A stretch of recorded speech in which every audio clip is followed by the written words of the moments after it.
오늘은 복잡한 율법, 단순한 하나님의 마음, 이런 제목으로 말씀의 은혜를 나누고자 합니다. 자, 구약 성경 특히 출애굽기 22장, 23장에는 우리가 지켜야 할 다양한 율법 조항들이 빼곡하게 기록되어 있습니다. 절기에 대한 규정도 나오고, 또 밭은 이제 7년째 되는 해, 그때는 쉬어야 한다. 만식년에 대한 내용도 나오고, 또 복잡한 재판과 관련된 세밀한 규례들까지 마치 고대 법전처럼 어렵고 딱딱하게 느껴집니다. 그래서 우리는 하나님의 율법 그 자체를 복잡한 숙제다, 또는 반드시 지켜야 할 의무 조항이다, 그렇게 생각합니다. 하지만 여기서 한번 질문을 바꿔볼 필요가 있습니다. 이 복잡해 보이는 율법 속에 담긴 하나님의 마음, 하나님의 진심은 무엇일까? 왜 이같이 복잡한 율법을 우리 가운데 두셨을까? 질문을 던져봐야 한다는 것이죠. 이스라엘은 애굽의 속박에서 해방된 지 얼마 지나지 않았습니다. 출애굽을 하였죠. 이제 광야길을 걷기 시작합니다. 애굽에서 이스라엘은 인간 이하의 대우를 받으며 살아왔습니다. 노예로 취급되었습니다. 힘 있는 자를 횡포해 당할 수밖에 없었습니다. 자, 그런 그들을 하나님께서 출애굽시키셨고 이제 그들에게 자유를 허락하셨습니다. 그리고 이스라엘을 세상에서 가장 정의롭고 평화로운 공동체, 정직하고 공정한 공동체로 세우고자 하셨습니다.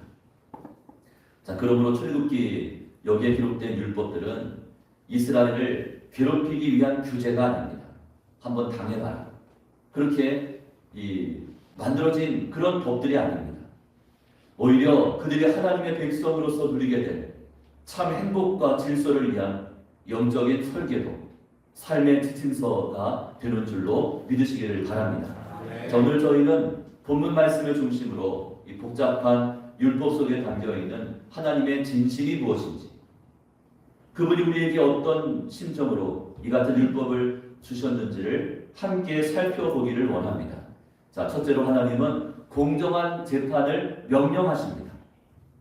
6절과 7절인데요. 6절, 7절 말씀을 우리 같이 읽겠습니다. 너는 가난한 자의 송사라고 정의를 굳게 하지 말며 거짓 일을 멀리하며 무죄한 자와 의로운 자를 죽이지 말라. 나는 악인을 의롭다 하지 아니하겠노라. 자, 이 명령의 말씀은 당시 고대 사회의 냉혹한 현실을 감안했을 때 더욱 빛이 나는 놀라운 말씀이 아닐 수 없습니다. 그 시대에는 힘이 곧 법이었습니다. 힘 있는 자가 법보다 위에 있었습니다. 그래서 가난한 자, 약한 자는 재판을 받는다 해도 그 억울함을 풀 수 없었습니다. 힘이 없기 때문에. 돈과 권력으로 재판관을 매수하는 일이 비일비재했습니다. 그런 상황에서 하나님은 이스라엘에게 이렇게 명령하십니다. 가난한 자의 송사라고 해서 정의를 굳게 하지 말라. 어떤 뜻입니까? 편견 없이 판단하라. 공정하게 재판하라. 그런 뜻입니다. 가난하다고 해서 무조건 동정심으로 감싸주라는 말씀이 아닙니다.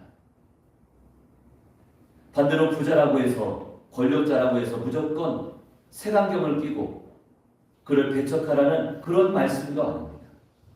오직 사실과 진실만이 기준되어야 한다, 그런 말씀입니다. 그 사람이 가진 배경이나 재산, 사회적인 권력이나 명성이 아니라 그가 실제로 행한 것이 무엇인지를 공정하게 살핀 다음에 그 다음에 판단하고 재판하라는 그런 의미입니다. 여러분, 공정한 재판의 중요성은 솔로몬의 기도에서도 분명하게 나타나고 있습니다. 솔로몬이 하나님께 일천번제를 드리자 하나님을 기뻐하시면서 그에게 뭐라고 말씀합니까? 무엇이든지 구하라. 그럼 내가 들어주겠다 했습니다. 그때 솔로몬이 무엇을 구했습니까? 바로 지혜입니다. 지혜를 구했습니다.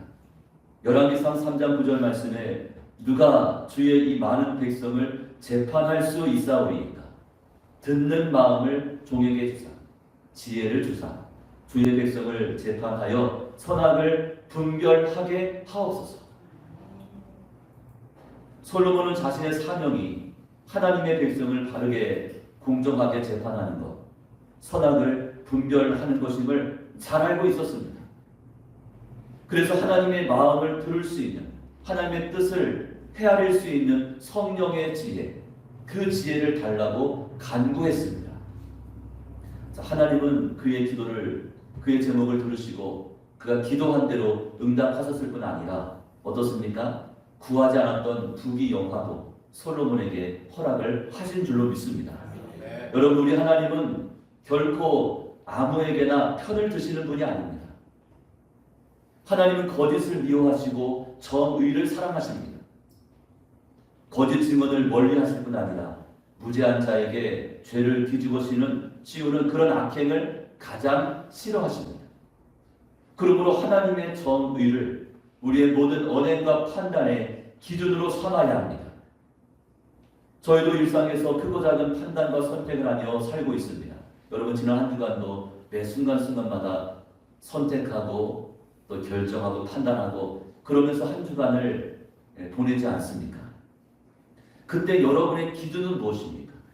어떤 기준을 가지고 선택하고 판단하고 또 결정하십니까? 사람은 본능적으로 내게 이득이 되는 쪽, 내 편에 유리한 쪽으로 기울어집니다. 그게 사람의 본성입니다. 하지만 하나님의 백성은 그것을 기준으로 삼아서는 안 됩니다. 우리는 진실과 정의, 곧 하나님의 말씀을 우리의 선택과 결정에 있어 유일한 기준으로 정해 두어야 합니다. 그 과정에서 우리는 스스로에게 질문해야 합니다. 자, 이렇게 질문해야 합니다. 이것이 내게 유익한가? 그것이 아니라 하나님 보시기에 옳은가? 또 이것을 내가 원하는가? 그런 질문 대신 하나님 말씀에 이것이 적합한가? 그렇게 물어봐야 합니다. 그런 삶이야말로 거룩한 백성의 품격이고 그리고 율법 속에 담겨있는 하나님의 진심입니다. 두 번째, 하나님은 탐심을 버리고 약자를 배려하라고 명령하십니다. 8절과 9절 말씀이요. 보시면서 같이 읽습니다. 너는 뇌물을 받지 말라. 뇌물은 받은 자의 눈을 어둡게 하고 의로운 자의 말을 굳게 하느니라. 너는 이방 나그네를 압제하지 말라. 너희가 애굽 땅에서 나그네 되었었은즉 나그네의 사정을 아느니라. 먼저 뇌물을 거절해야 합니다. 여기서의 뇌물은 단순히 돈, 물질만을 뜻하지 않습니다. 나에게 돌아오는 부당한 이득, 또 옳지 않은 부정정한 거래, 혹은 친한 사이라서 죄를 눈감아주게 되는 타협한 관계, 이 모든 것이 우리의 마음을 유혹하는 또 다른 형태의 뇌물이 됩니다. 하나님께서 이처럼 뇌물을 거절하라고 강력하게 말씀하시는 이유가 무엇입니까? 여러분, 뇌물은 우리의 눈을 멀게 하기 때문입니다. 성경에서는 뇌물이 밝은 자의 눈을 어둡게 한다고 그렇게 분명하게 말씀하고 있습니다. 아무리 지혜롭고 또 똑똑한 사람이라도 뇌물의 마음이 빼앗기면 진실을 제대로 보지 못합니다. 받은 게 있으니까 정확히 보지를 못합니다.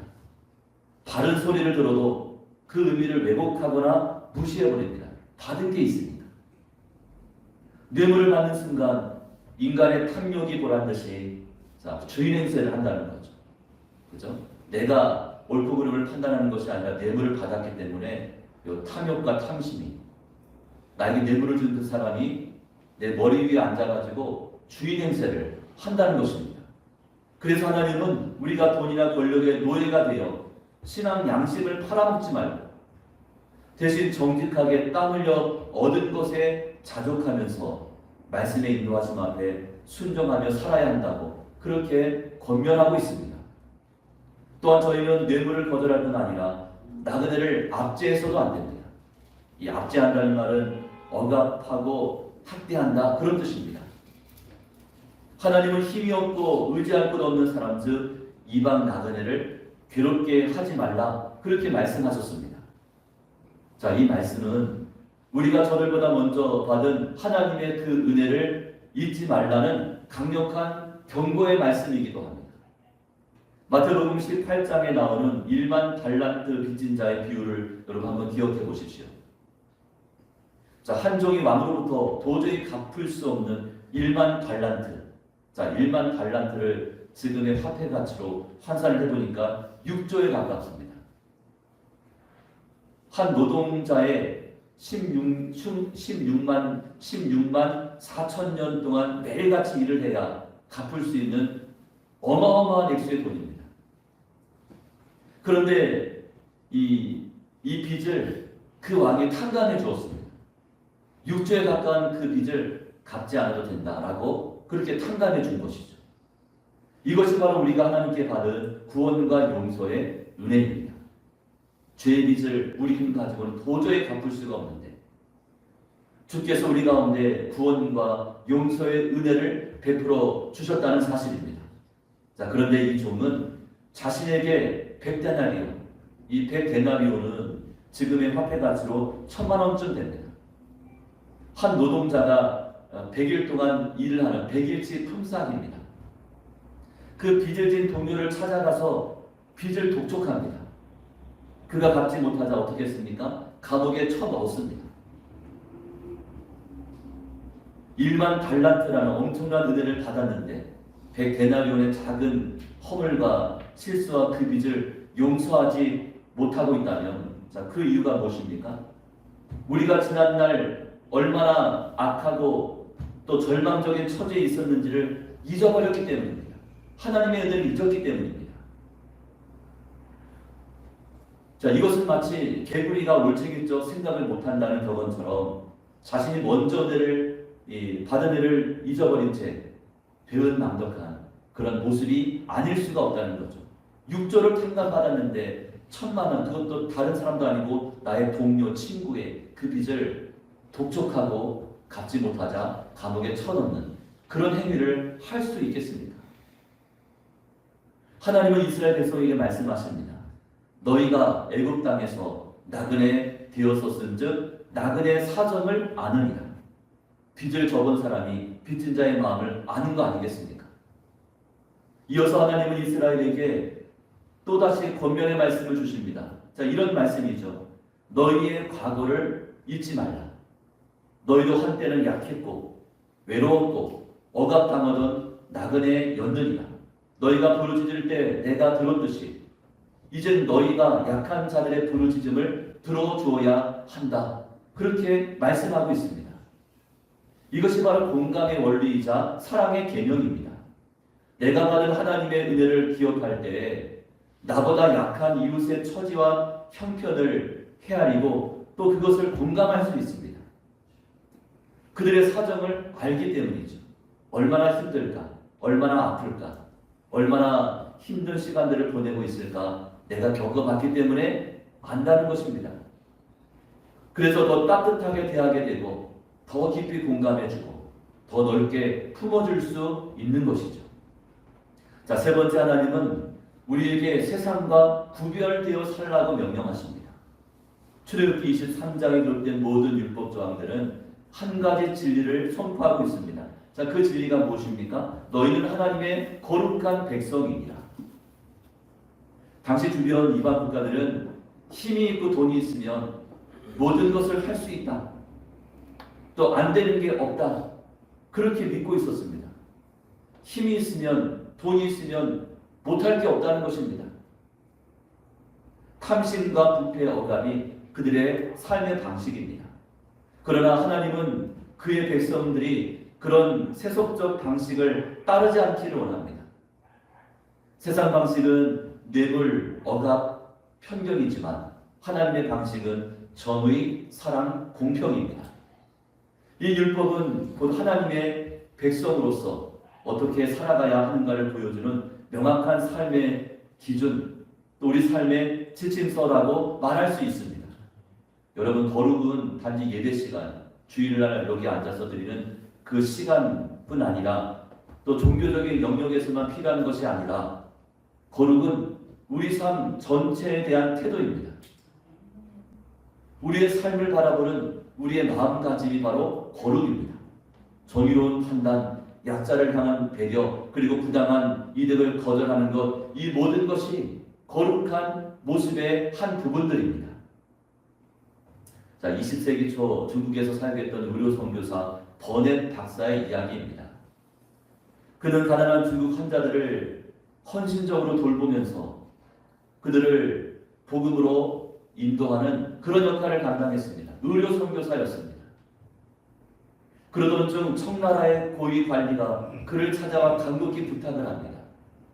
자신의 아픈 어머니를 옆에서 이제 치료해주면, 돌봐주면 엄청난 보상금과 함께 대궐 같은 집을 지어주겠다고 그렇게 약속을 합니다. 엄청난 유혹이었죠. 하지만 버넷 박사는 그의 부탁을 정중하게 거절합니다. 그 이유는 그가 돌보고 섬기고자 했던 가난하고 힘없는 수많은 환자들 때문입니다. 그들을 돌보면서 그들에게 복음을 전하기 위하여 의료 선교사가 되어 중국 땅에 와 있는데 그것을 포기할 수 없다는 거죠. 버넷 박사는 이처럼 세속적인 성공과 또 안락을 기꺼이 포기하고 가난한 자들의 친구로 남게 됩니다. 돈과 명예라는 뇌물에 눈이 어두워지지 않았습니다. 약자를 향한 정의와 사랑을 끝까지 지켜냈습니다. 이것이 바로 세상과 구별된 거룩한 삶의 가장 아름다운 증거가 됩니다. 하지만 여기서 우리가 절대 잊어서는 안 될 중요한 진리가 한 가지 있습니다. 자, 우리가 율법대로 지키며 살아야 구원받는 것이 아니라 저희는 이미 예수님의 십자가 은혜로 구원받았다는 사실입니다. 율법의 조항들을 내가 다 지켜야 그래야 구원을 받겠다, 그것이 아니라는 거예요. 이미 예수님의 십자가 은혜, 그 예수님을 믿음으로 말미암아 구원받은 자가 되었다는 그런 진리입니다.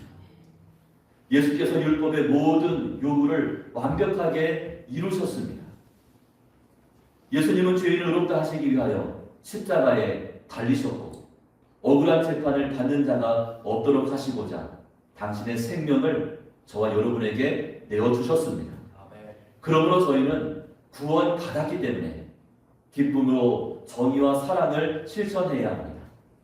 그것이 바로 세상 속에서 빛과 소금의 역할을 감당하는 거룩한 구별이고 율법 속에 담겨져 있는 하나님의 마음, 하나님의 진심입니다. 마지막 네 번째, 하나님은 약속의 땅으로 인도하시고 늘 함께 하시겠다고 약속하셨습니다. 자, 20절 말씀인데요. 20절 말씀 우리 같이 읽습니다. 내가 사자를 내 앞서 보내어 길에서 너를 보호하여 너를 내가 예비한 곳에 이르게 하리니. 하나님은 이스라엘에게 놀라운 약속의 말씀을 주십니다. 여러분, 이 약속이 우리에게 주는 위로가 얼마나 큰지 모릅니다. 내가 너희와 함께 할 것이고 너희의 걸음을 인도할 것이라는 이 약속의 말씀이 위로가 되지 않습니까? 하나님은 저희에게 율법을 주시면서 단지 너희가 알아서 지켜라 그렇게 말씀만 하지 않습니다. 어렵고 복잡한 율법을 던져주시면서 알아서 지켜 그렇게 말씀하지 않습니다.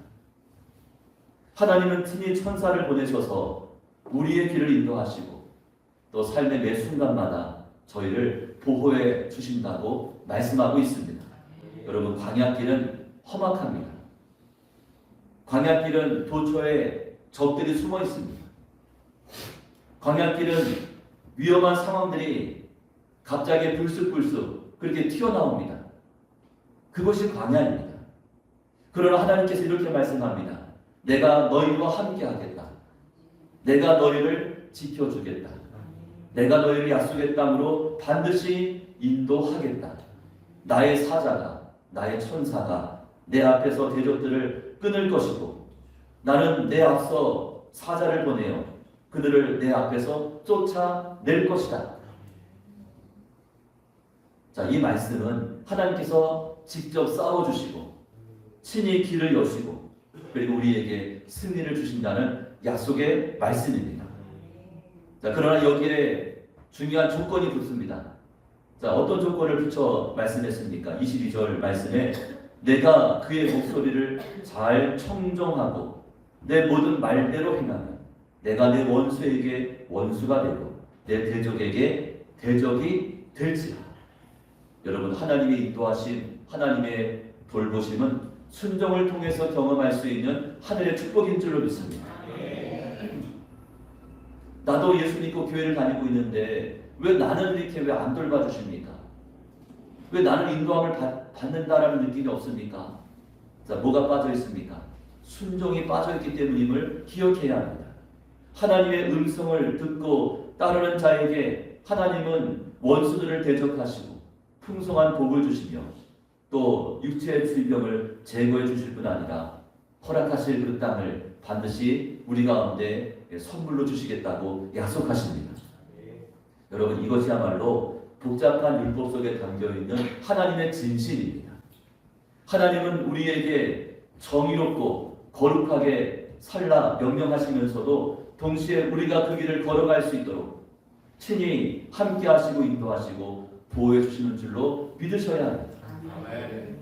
이처럼 저희는 혼자가 아닙니다. 이제 수술을 앞에 두고 병원에 입원해 계신 분들 이제 찾아뵙고 또 기도해드리거나 아니면 전화상으로 기도드릴 때 항상 기도하는 내용이 있습니다. 자, 뭐라고 기도합니까? 하나님, 이 침상에 누워 계시지만 혼자 있는 것이 아니라 성령 하나님께서 이 곁에 함께 하시는 줄을 믿습니다. 그래 기도하는 거예요. 혼자가 아닙니다. 하나님의 말씀대로 살고자 했을 때 하나님은 저희와 함께 하시고 길을 열어주시고 우리를 지켜주십니다. 그리고 결국 젖과 꿀이 흐르는 땅, 하나님께서 얘기하신 그 축복의 자리로 우리의 걸음을 인도해 가시는 줄로 믿으시기를 바랍니다. 이제 말씀을 듣습니다. 여러분, 오늘 저희는 복잡한 율법 속에서도 끝까지 약자를 챙기시고 또 정의를 사랑하시고 당신의 백성을 거룩하게 구별하시고 친히 인도하시며 보호하시는 하나님의 그 진심을 확인할 수 있었습니다. 그렇다면 저희는 어떻게 살아야 합니까? 나의 다짐과 결단은 무엇입니까? 자, 네 가지를 화면에 띄워드릴 텐데 제가 첫째 나는 여기까지 읽으면 뒷부분을 여러분들이 자, 읽어주시면 되겠습니다. 첫째 나는, 둘째 나는,